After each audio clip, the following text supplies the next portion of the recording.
And now it's time for Through the Eyes of Dr. Mittleman, brought to you by Mittleman Eye, with 2 locations, West Palm Beach and Jupiter. And now here are your hosts, Jill Schweitzer and Dr. David Mittleman.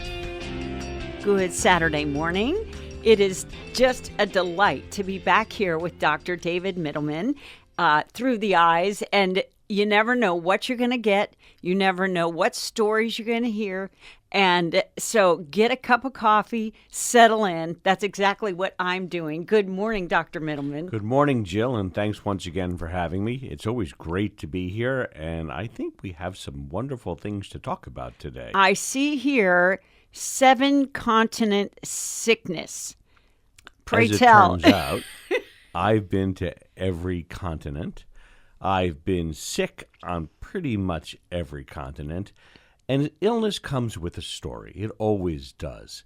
So on each continent, there are stories, some of which are similar. I know it's morning and we all have our coffee. I'll try not to make people too unhappy about the stories. Don't get too graphic, in other words. No, but each story, we'll leave out the graphic parts, but there's always a very interesting ending to them.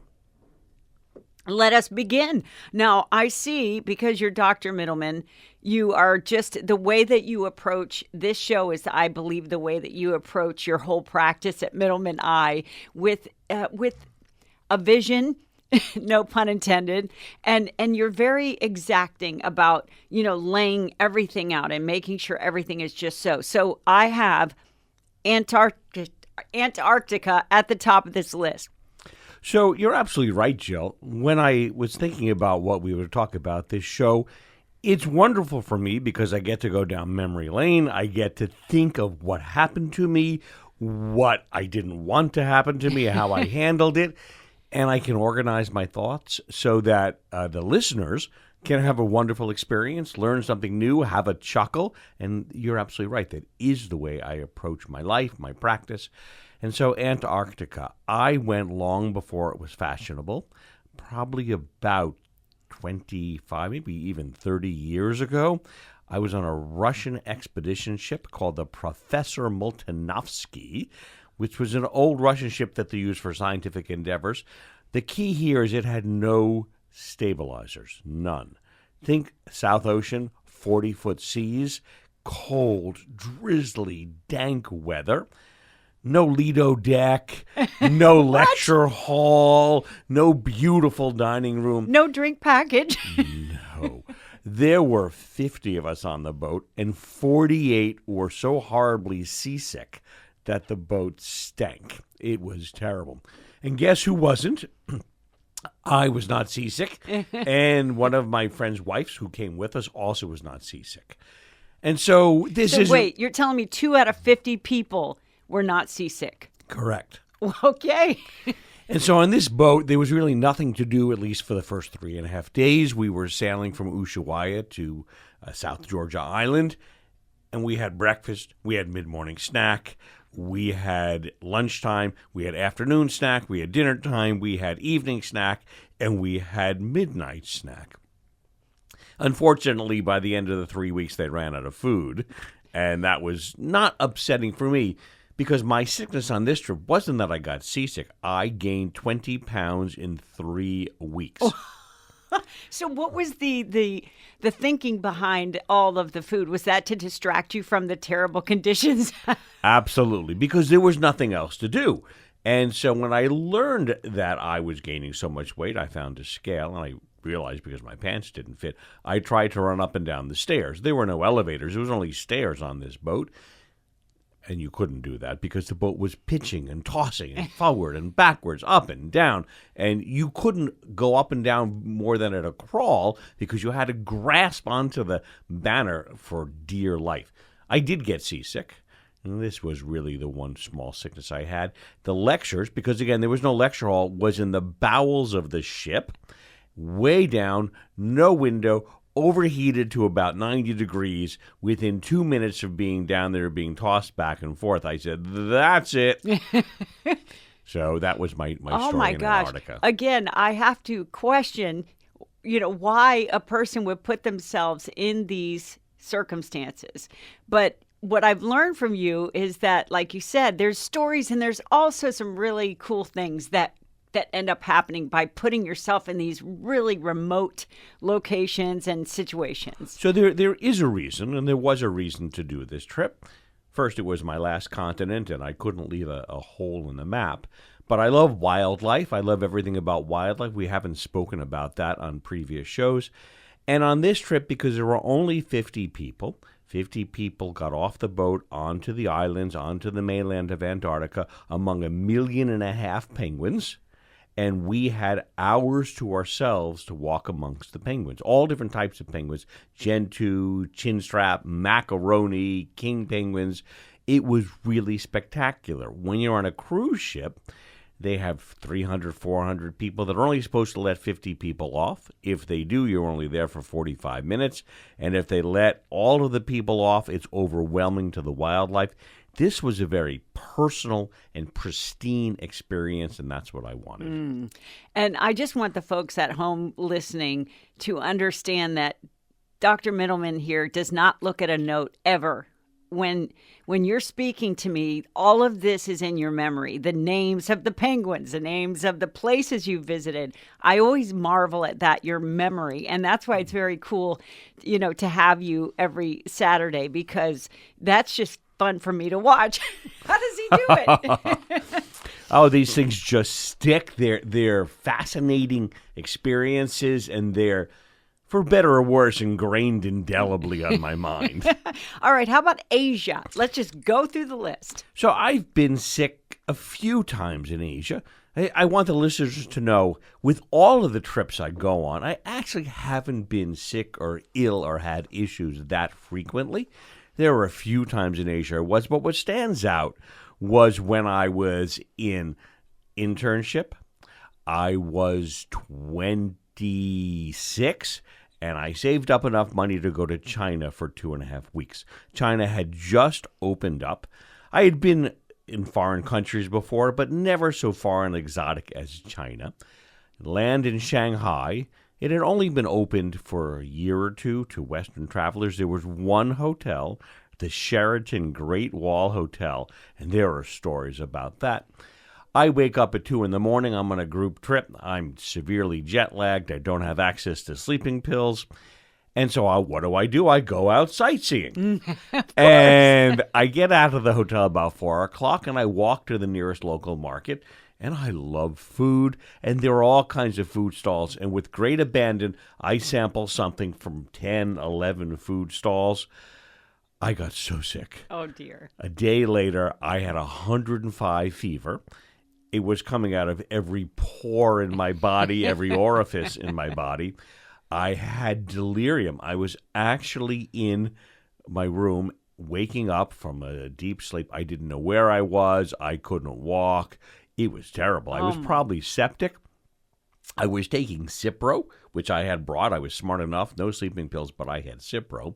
Was doing nothing. I was still sightseeing, sort of not knowing where I was. And the guide, who was this wonderful little young woman, said, "Oh, you're sick." And I'm thinking to myself, how could you tell? I still had more energy than anybody else on the tour. And so she gave me these 5 what I call tar balls. They smelled like hot tar drying in the street. They tasted like hot tar drying in the street. And she said, take them with a glass of water. She was very small and very petite, but very commanding. And I thought to myself, there's no way I'm keeping a glass of water down. So I downed these 5 tar balls, downed the glass of water, and lo and behold, within half an hour, I was fine. Wow. I have no idea what she gave me to this day. I've Googled tar balls and smelly antibiotics on the mainland of China and haven't found anything. But I'm so grateful to her. I'm sure she's not listening, but if she is, thank you very much. And I went about my business. Wow. All right, South America, because I want to get through them all this morning. South America. So I have 2 stories. I love South America. One of the times I was in South America, I was skiing, summer skiing, so seasons are opposite, and it was at a place called Valle Nevado. So in order to get to Valle Nevado, there are 40 hairpin turns, 40. So you leave the Santiago airport, drive for about 25 minutes, and then you get to the base of this sheer escarpment. It's probably about 4,500 feet, and you just go back and forth and back and forth. I was with 5 other friends. We had a little minivan, and I always ride shotgun, because I get car sick. Amazingly, if I'm in the front and I can look up every 10 seconds, I could look at my phone, I can read a book. If I'm in the back, can't see where I'm going, it's terrible. So one of my friends, who's still a very good friend, she's one of my former opticians, who's retired now, Deb Igo, also gets car sick. And I said, Deb, this is my trip. I'm sitting up front. So at about curve 21, I hear, I have to get out. And Deb says, I need to throw up now. She gets out of the car and she tosses chow. And I look at her. I have a weak stomach, and I almost did, but I said, okay, Deb, you can sit up front. I'll sit in the back. 10 curves later, I'm yelling, I have to get out. And, of course, the same thing happened. And I said, Deb, I love you to death. You're sitting in the back. It's my trip. Oh, my gosh. But we were also in Bolivia. Bolivia is a less than well-touristed place. La Paz is a fascinating city, anywhere from 11,000 feet to 13,000 feet. We actually slept one night at about 15,000 feet. I don't know how many of the listeners have been at 15,000 feet, but it's tough. I had previously been as high as 18,500 feet at Mount Everest, at the North Base Camp. That's a whole nother story in itself. But I was sleeping at an older age, and now I have an Apple Watch that tells me what my oxygen saturation is. And my oxygen saturation and my traveling buddy's oxygen saturation went down to 75%, which is enough to get you intubated in the emergency room in a hospital here in South Florida. And we went looking for oxygen, banging on doors. We were in the middle of the high desert. There wasn't another structure for probably 150 miles, and we just sat there gasping for air until the morning came and we got a little bit of oxygen. Oh, my gosh. Again, these are the things that would keep me from traveling ever again. And every time you tell me, you've got a gazillion of these stories of like near-death experiences and really just, challenging you physically and mentally. But on this trip, we left the hotel at 4 a.m, drove an hour and a half to get to this area of fumaroles and geysers pre-dawn. The geysers only work at dawn as the land is heating up, and you can see the sun rays coming through the geysers. It is phenomenal. It is a moving spiritual experience to see the sunlight coming through these geysers, and as soon as the sun comes up just a little bit, they're gone. Okay, so it was worth it, in other words. And we also saw a red lake, and we saw a green lake, and we saw a blue lake, and we saw a yellow lake. It's a spectacular place, but harsh conditions. All right, North America, hit me. So you would think in North America that you wouldn't really get ill. I only put one story down because we don't have that much time, so I'm going to tell a story from when I was 16 years old. My dad and I went on a trip to Mexico. It was a school project. I was studying the various civilizations in Mexico, and we drove around on our own. That trip with my dad was special to me. He was a wonderful man, and he took me where I wanted to go and let me do what I wanted to do and played along. It was great. My pediatrician at the time, Dr. Ann Fanger, said, well, you're going to get sick. And I said, no, I don't really get sick. And he said, you're going to take these antibiotics, this doxycycline, twice a day. And I said, okay, I'll take it. My dad took it. My dad was very good about not being in the sun too much. He had gotten burned too often when he was a child. But I was only 16, and I wanted to be tan. I liked the way I looked tan. So the window was down on the passenger side of the car. Again, I was riding shotgun. It was just my father and I. And the sun was so bright and the doxycycline was so strong that my right arm and my right ear got so horribly burned and swollen that skin casts, entire casts, like a death mask of my ear would peel off every 6-7 hours. And my father said, "What are you doing?"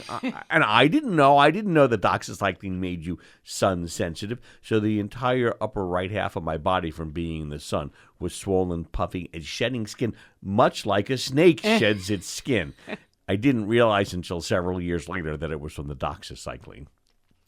All right, lesson learned, cautionary tale. How about Europe?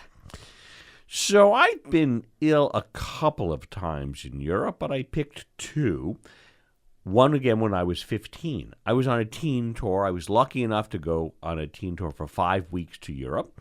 I was the pauper on the teen tour. Everybody else was fairly well off, and we had scrimped and saved so that I could get to 8 or 9 countries. In France, I got the crud.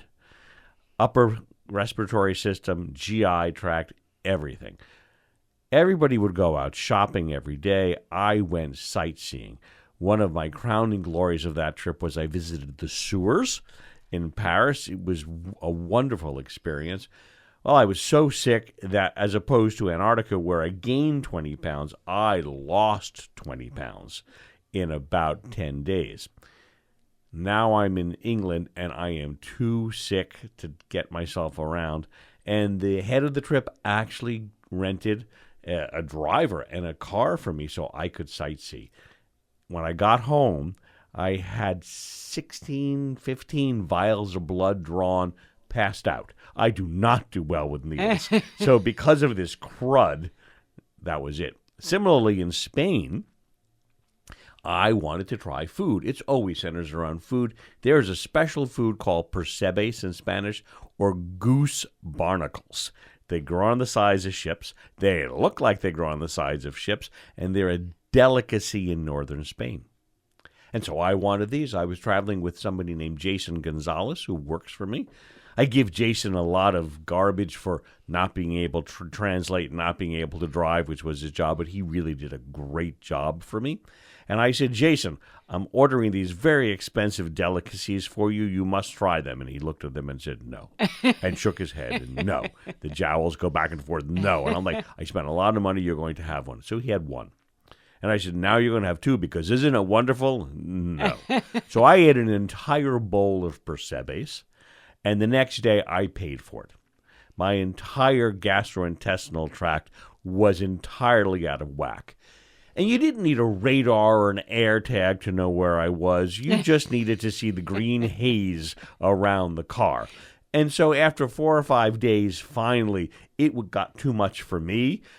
The Imodium wasn't working, and so we went to a pharmacy. This is a key for travelers because you can sometimes get medicines that you don't expect. So I didn't expect to get Cipro. This was the first and only time I had left my medicine kit behind. We went into the pharmacy, and I thought I'd get Pepto-Bismol. Pepto-Bismol works if you drink large quantities of it, like Cipro does. And we're asking the pharmacist, and we can't figure out the word, and we don't have internet connections, and I finally figured out Pepto-Bismol was Bismuto. Oh. And I said, Bismuto. And the pharmacist looks at me, "No tiene Bismuto. We don't have Bismuto." And he comes up and he says, "How about this?" in Spanish. And he had a box of Cipro. Oh. And I said, "Oh, well, yes, but I don't have a prescription. No receta. Yo no tengo un receta." He says, no necesita. You don't need a receta. $2. Pop my 2 pills of Cipro, and I was fine. So don't forget your antibiotics at home. But if you do, if you're in Europe, you can often get things. The pharmacists will prescribe things for you at an incredibly inexpensive rate. Well, there you have it. When in Spain. All right, Africa. So Africa is a beautiful continent. I've been more than 24 times. It's the only continent in the world where I have a significant amount of countries left. The interior of Africa is just not particularly safe. I tried to go to Nigeria a couple of years ago, and the travel agent said, even with 2 armed guards and a bulletproof car, you will be kidnapped. You're way too white. So I said, okay, I'm not going. Well, with all the trips to Africa, it is the one continent, major continent, where I've not been sick all that frequently. And you think it's Africa. Of course you're going to get sick. But I haven't, except once. And it was Ethiopia. And for those of you who don't know Ethiopia, it is a spectacular place to visit. It divides into 3 areas: the Christian north, the animist south, and the Muslim east. The Christian north is a cradle of Christianity. People migrated there around about 200 or 300 AD. It's said that the Ark of the Covenant is resting in Axum, which is a really wonderful place with all kinds of obelisks and a building that you can't get near that's guarded by the keeper of the covenant, or so they say. And so I got sick. I got terrible dysentery. And we were walking to what they call a round painted church. It's made out of mud. They're from about 350, 400 AD with spectacular murals on them. And you have to hike to get them. They're in the middle of fields. And I had to go. And there was nowhere to go. And there was no toilet. And so I finally found a farmer's field. And I went on the edges thinking, well, at least I'll fertilize the field. And, of course, this was early on in travels. I had no toilet paper. And I thought, what on earth do I do?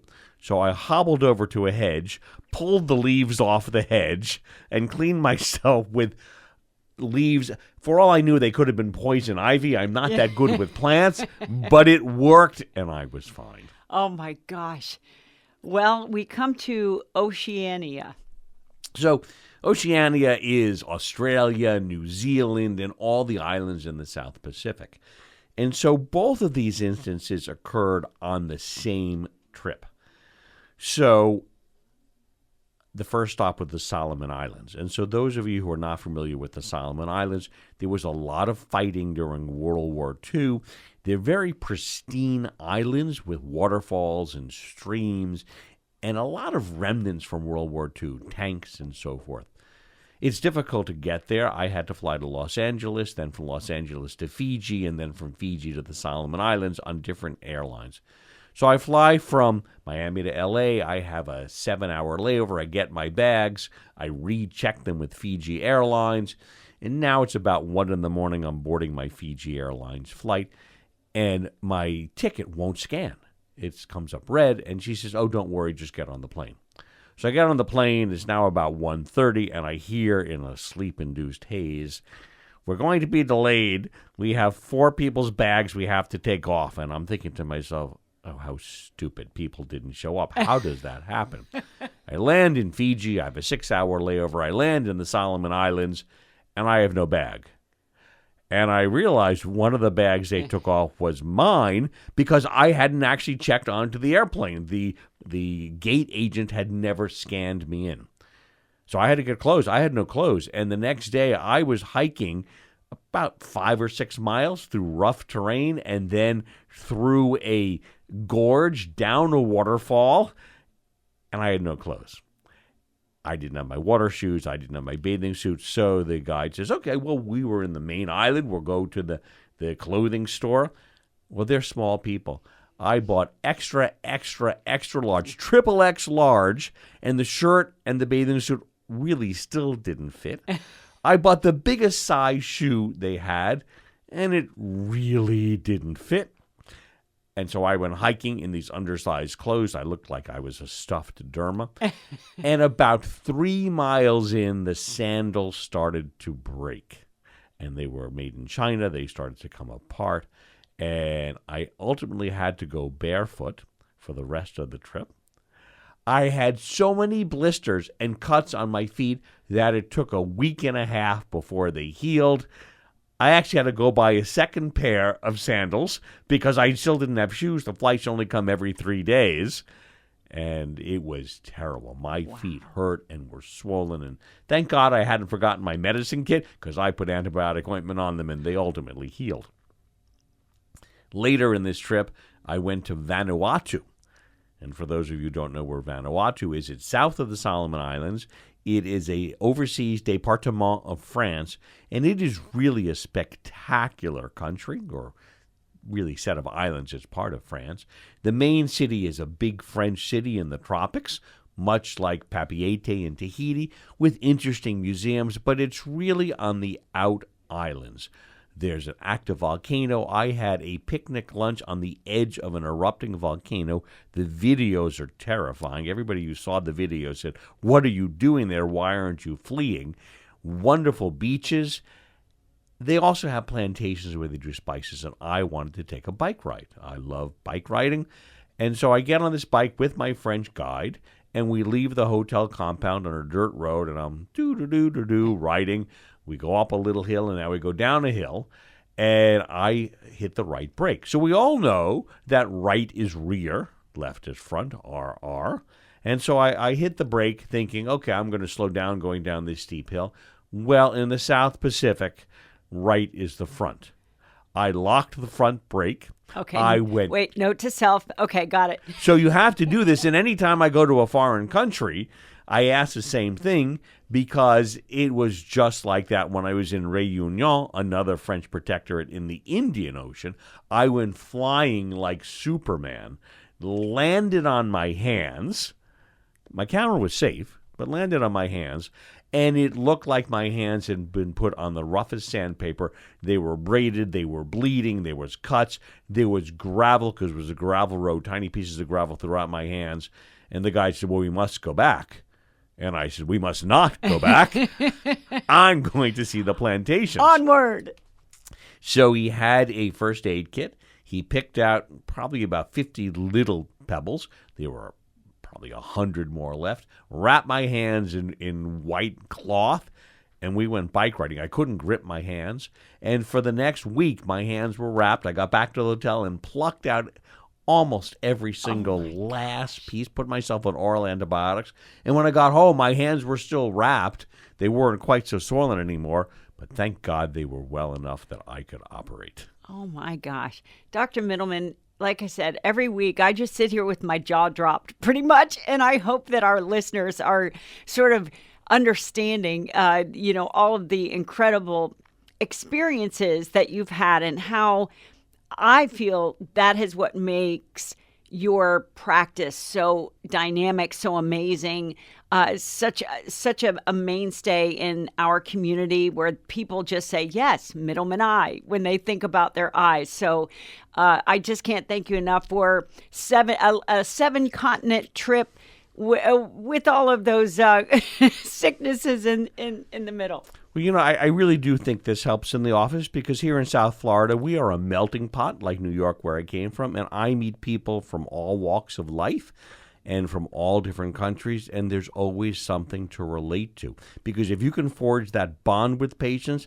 and get that trust, you can really help them. Yeah, that's what travel does. It really does. It opens your mind to a lot of different types of people and cultures. Well, thank you, Dr. Mittleman. Can't wait until next Saturday at 8 a.m. Through the Eyes of Dr. Listeners, Mittleman. thanks for tuning in, and don't forget your antibiotic kit. Thank you for listening to Through the Eyes of Dr. Mittleman here on Legends Radio. You can tune in every Saturday morning at 8 a.m. for another edition, brought to you by Mittleman Eye. 561-500-2020 or mittlemaneye.com.